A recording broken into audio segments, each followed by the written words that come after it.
Tren positif perbankan di Sulawesi, Maluku, dan Papua terus menunjukkan peningkatan, utamanya di penyaluran kredit usaha rakyat atau KUR.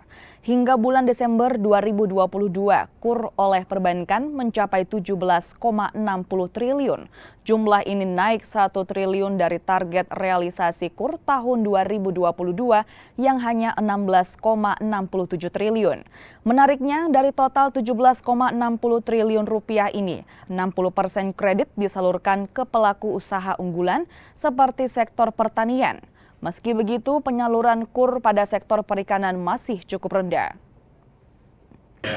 Dan yang tertinggi, yang sangat menggembirakan lagi, dari sektor produksi yang tadi, yang 66,28% atau 11,67 triliun itu didominasi di sektor pertanian, perburuan, dan kehutanan. Ya, sektor unggulan kita nih dengan 7,29 triliun. Kemudian diikuti oleh oleh sektor industri pengolahan, ya, jasa-jasa 3 triliun. Kemudian industri pengolahan 900 miliar atau 0,9 triliun, perikanan 450 miliar, dan konstruksi 30 miliar. Nah, ini tentunya menjadi tantangan juga kepada kita bahwa ternyata KUR untuk konstruksi masih